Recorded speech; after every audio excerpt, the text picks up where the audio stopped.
With it, you channel the elemental magic of the fear. I'm not alone. I won't stand by and watch people get hurt. And I won't run away. Hold the switch! And let's end this. Katra, please don't! I didn't break the world. But I am gonna fix it.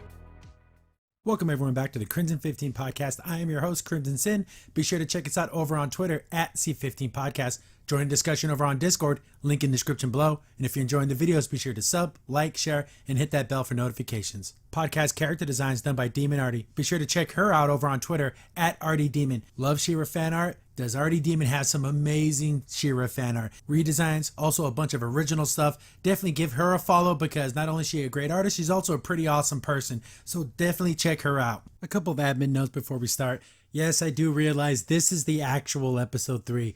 I don't know what I did. I clicked on the wrong video and I messed up the order. So the whole thing with Flutterina would have been better, but I screwed myself over. And also something went down with my computer and all the assets that I made for my She-Ra reviews, like my custom texts, they got corrupted. So every time I try to open the files, they just, my whole video editor just shuts down. So I'm having to use a new video editor. I was able to save my opener and my intro, but like all the custom, text and stuff, I'm going to have to just use kind of generic ones. I'm sorry, but I don't have time to rebuild everything.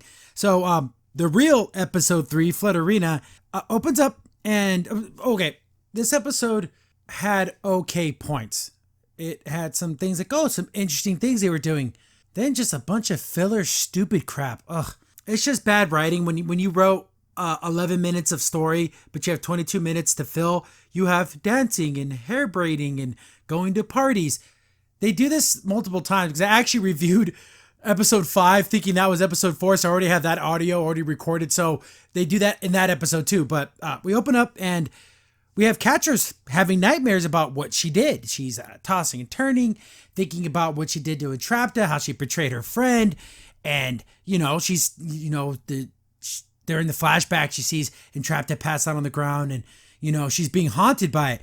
When she started the portal, almost killed the whole entire planet. And there's a door like, why did you do it? Why did you do it? So she's having nightmares. Good. You should be having nightmares. You almost committed genocide.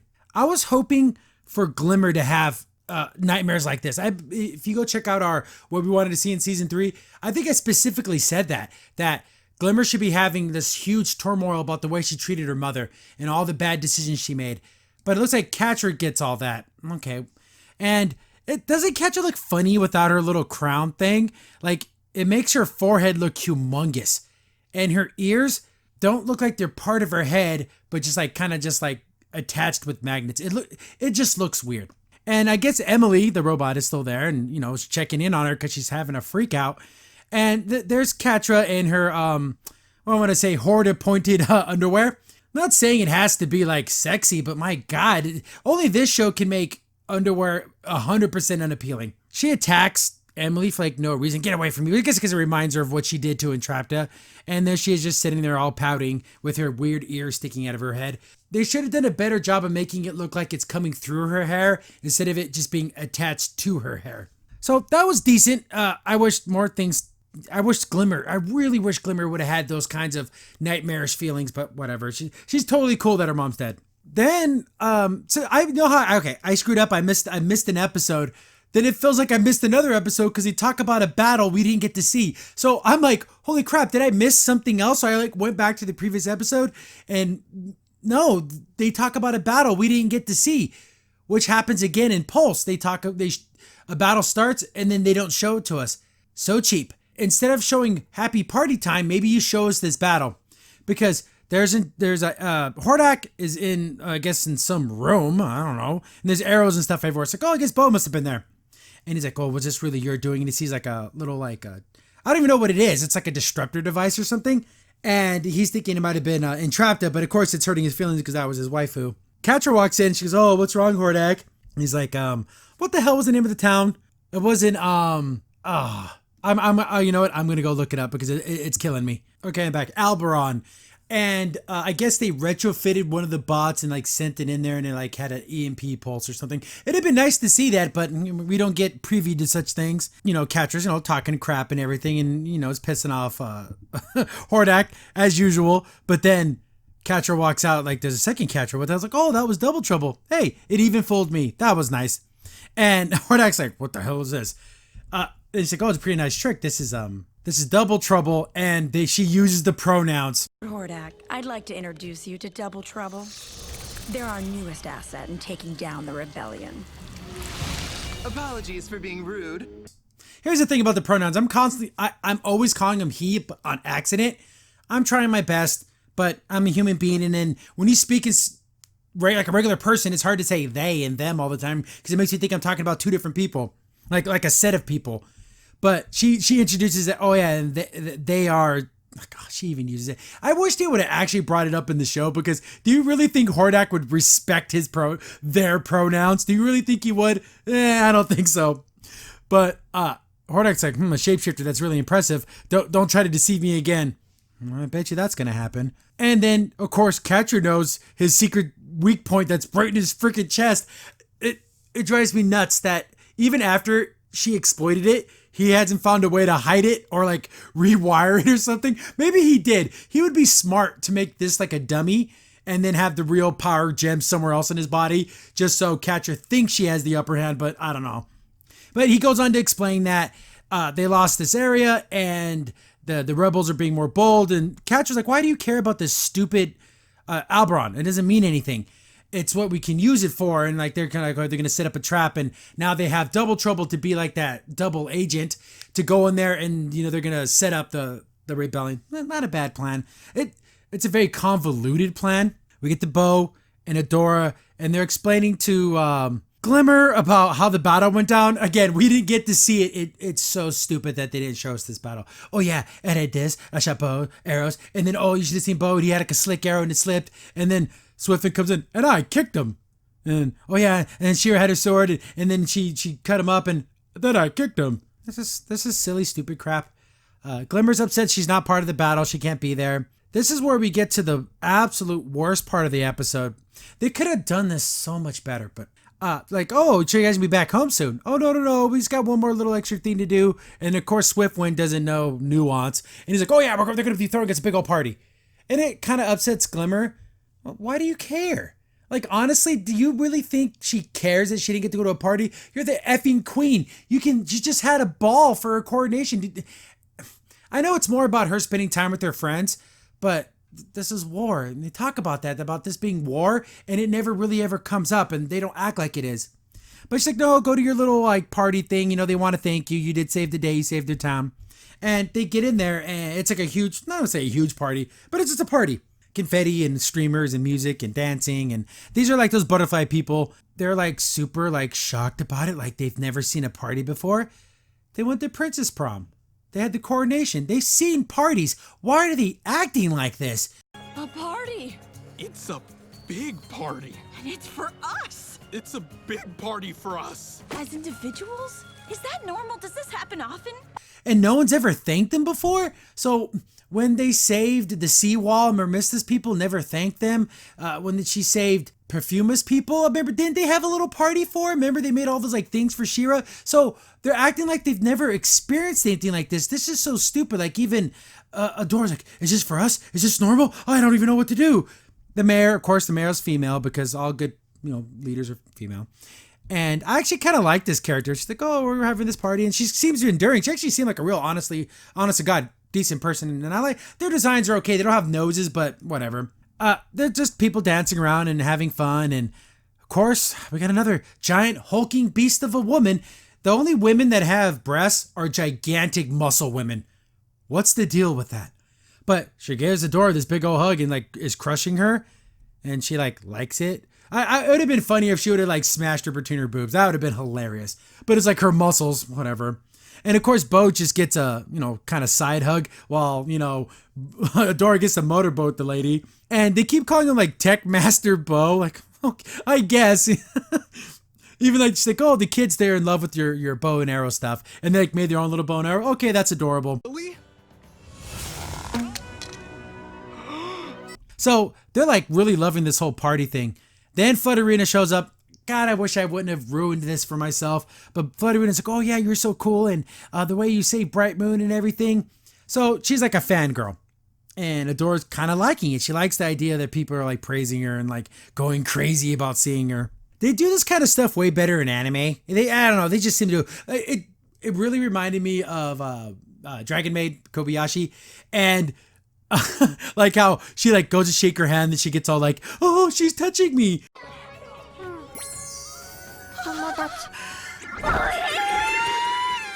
Again, that's a very anime thing. And then like Adora gives her like a little wink, and then she's, "Oh, my heart."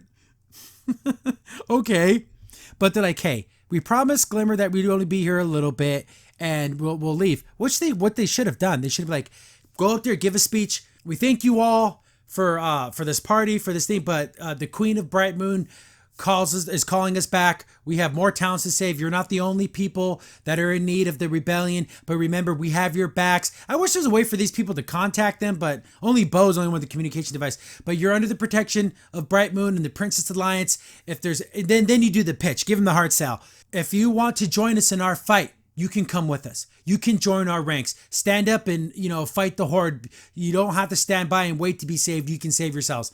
That's what they should have said. But no, they decided to stay for the party and have lots of fun. Look, there's a cake that looks like She-Ra. And then like Bo like grabs her face.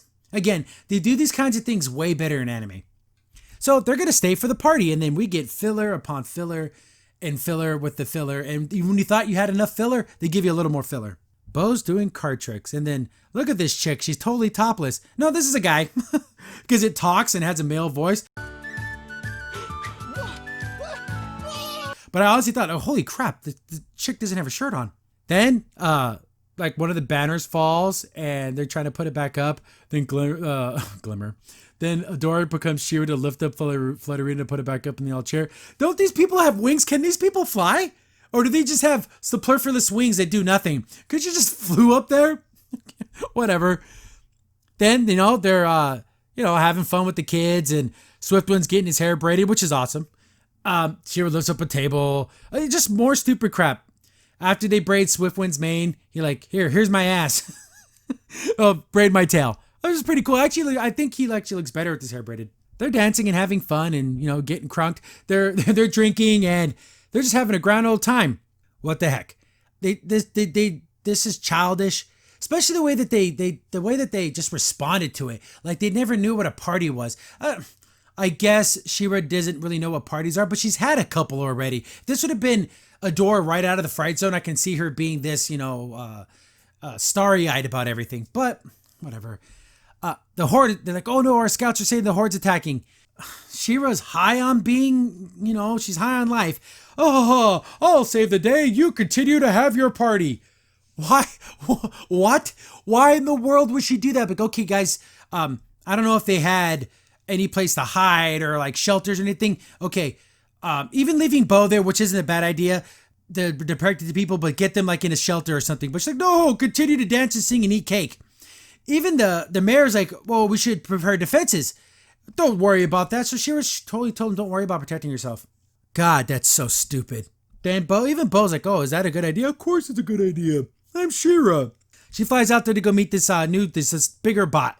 She jumps down there and chops it in half real easy. But like this thing has, I want to say it can like rebuild itself. See, this is really stupid because I can understand it putting itself back together. I can understand that happening, but it's like a Hydra. You cut off one head to replace it.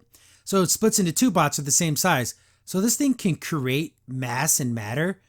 That's like the most insane technology of all time. If this show focused more on magic, like, oh, it's magical. It's magic. You don't have to explain it. But this is technology. So I don't know. This is really stupid. They should have made it to where it kept healing itself, not really splitting into two. So they have to figure out a way. Oh, we have to fight this thing, but not chopping it up. So she just kind of just pokes it with the sword and like gives it like an energy surge. I don't know how that works.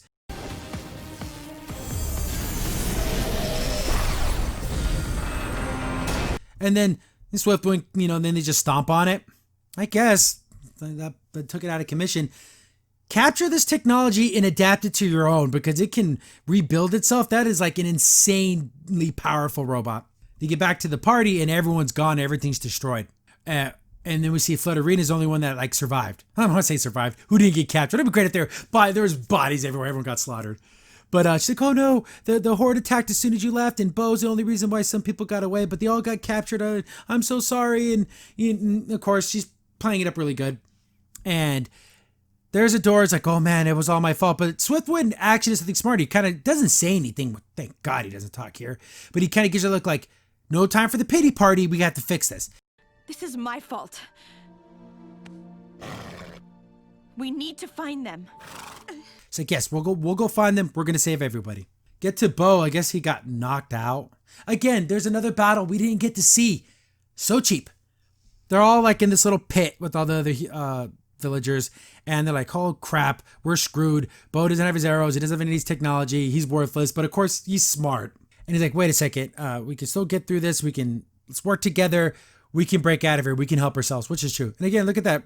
What a beautiful man. We see Katra and Scorpia. So like, oh, but Scorpia's trying too hard.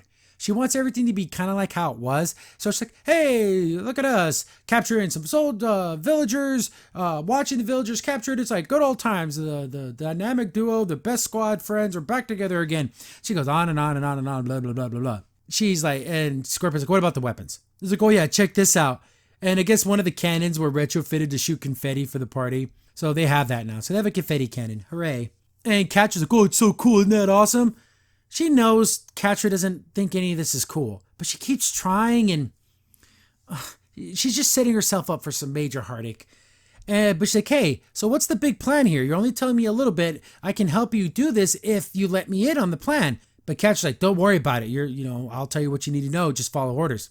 And of course, that's kind of hurting Scorpia because she thought we were more than just commander and subordinate. I thought we were like actual friends, if not like on our way to having like a real relationship. Because the way they were in the Crimson Waste, yeah, if they would have been a couple more days, they would have been. But so Scorpia is like getting super heartbroken over this. And just more silliness. We get to Adora, Flutterina, and Swiftwind. And like, how did we get past these guards? How did we get in? You're a flying horse. Fly in the air. just fly. My God, can these butterfly people not fly? I'm guessing they can't because they have to climb out of the pit. I guess they have wings that don't work. That's stupid. They're like penguins.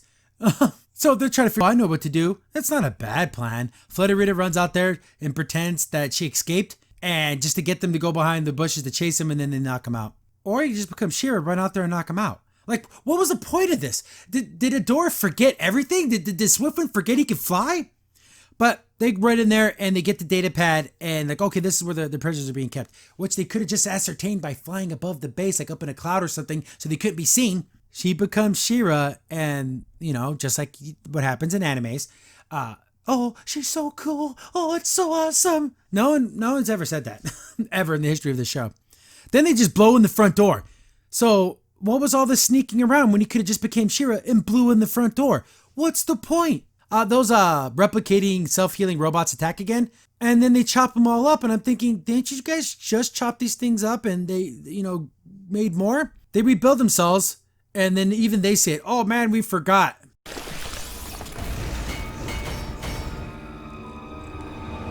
Oh yeah, they regenerate. We forgot the bots regenerate! That is such bad writing.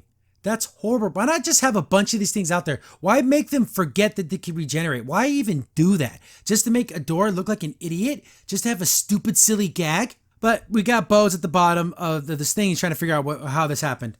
I don't know when this happened. Oh, no, oh, God, I just realized. Because he's like, oh, they were smart enough not to check all the kids. And he has one of his little scrambler things that he made. I guess he put it behind the girl's ear when he's doing his magic tricks. And he left it there. Why would he give up a piece of technology whatever? But it helps him. He uses a little kid's bow and arrow, like the little wooden one that they made. And it's actually kind of silly looking, but it's funny. And this thing's good enough to like short circuit this energy shield. How convenient that it was an energy shield and not just a metal plate, whatever. They short circuit it and they can start getting out. And we get back to Adora or She-Ra and Swiftwind.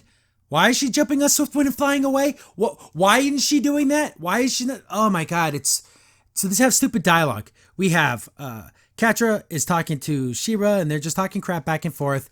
And it's just like, who can hurt whose feelings? As Katra starts out with saying crap, and then Adora's like, oh yeah, it's all, you never sent you over that portal. I hope it was worth it because I'm never going to let you hurt my friends again. Oh, you hurt me. Oh yeah, you let those people get attacked because you went to your stupid silly party. So it's just like, who can hurt whose feelings? They start to shock her. I thought it's because she was standing on this metal plate. It's actually, they're being shocked by the robots. Okay. Weird. Get to Bo, and they're climbing out of this thing, so these people can't fly. Bo's looking around, there's no guards. What the heck? So I guess they were just on another part of the base, but there's no guards. But why not? Because there's no guards on the other side either. So there was just the 2 guards at the door. And where's Scorpia? Did she just go hang out somewhere? They just don't know how to write. They just don't know how to do it. Flutterina shows up.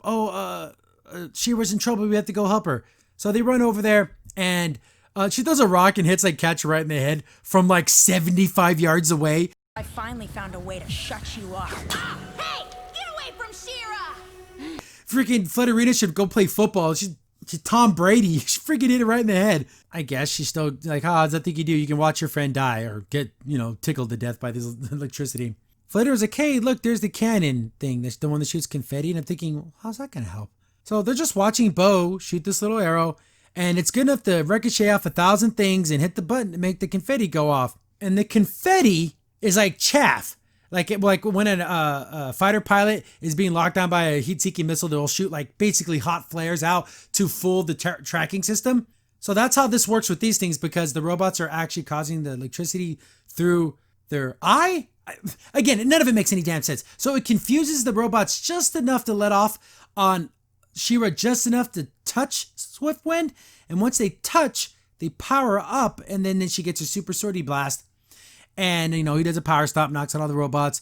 She swings at, or one of her energy blasts at Katra, and she dodges. Then they stare at each other. Instead of attacking and flying after her, she just gives her the stare down, and they win the day. They just let Katra run away. What? Huh? She did it again. She did it at the end of season 3, where she just looked at her instead of attacking her. She does it again. Then everyone's happy they won, and then like, oh, thanks to Flutterina's quick thinking. What, to tell him to do the most impossible ricochet arrow bounce ever? They thank her, and then she's super happy that she's being thanked by She-Ra because she was so awesome. We get back to the fright zone because they just let them all escape instead of just chasing them down. Scorpia, this is where she should have sat down and said, hey, Katra, maybe I could have helped us with this plan if you would have let me in on it, but we failed again because we're not working as a team. I care about you more than just my, a fellow force captain numbered, whatever the hell her rank is now. And if you're going to keep pushing me away, there's no way I can help you. But instead, she's just being super goofy, and I'm just Scorpia. I say silly Scorpia things because I'm just silly. And she brings up Entrapped, and knowing that's a sore spot. Why would you bring that up? And she ends up getting yelled at, and she, Katra just being a horrible, terrible person to Scorpia. Badgering me. Stop hovering around me. Just back off. I don't need to explain myself to you. We're not friends. Telling we're just soldiers together. We're not friends. And look at Scorpia's face. You set yourself up, you dummy. You were pushing too damn hard. Like, I knew this was going to end up happening. I knew this was going to happen as soon as she started, expressing feelings for her. Because Katra's not going to reciprocate. She doesn't even like herself. So there's no way she's ever going to like another person. So she's all, shocked that she told them they weren't friends. Then as Katra's walking away, she's like, hey, Scorpia. Then Scorpia's thinking, oh, she's going to apologize. No, dummy. She's like, oh yeah, Emily, keep that robot away from me. If not, I'm going to turn to scrap metal. She kind of gets that crappy look on her face, but as she kind of turns away, you could tell Katra is like, why do I say all these mean things? Why am I pushing everyone away? But that's just what she does. And look how sad she is. Sitting there all alone because you're a dummy. It had to happen. Finally, let this girl go. I guess that answers my question. Again, I bring up, since I reviewed the episodes out of order, why Scorpia wasn't there. This is why, because she told her to leave her alone, and she did. We get to the ending part of the episode where they're just walking to Bright Moon. All these places are within walking distance. They really should have some vehicles. So they're walking back, and they're, Flutterina's so happy she's going to join the rebellion and be cool. But she's just a kid. She doesn't even have any powers. Dora's feeling bad because, she just had a stupid party instead of protecting the people. And of course, everything worked out fine, so it's all great. And look, we got a new member for the rebellion. Again, just a kid. It can't even fly that has wings. We get to Hordak, and he's like, did the plan work? It worked beautifully. Then it goes back to Flutterina and like, oh, we're here at Bright Moon. And Flutterina's eyes turned into Double Trouble's eyes. Like, oh, she was just a double agent the whole time. What an elaborate setup to get someone into Bright Moon when they could have easily just copied a guard. Just some random guard because they all look the same. Sneak in, get close to some of her friends, get close to the general because she ends up copying the general later on. So this whole setup was just a prolonged way of getting Double Trouble into the castle when they could have easily just gotten to the castle to begin with. This episode is really stupid and poorly written, and it could have been so much more.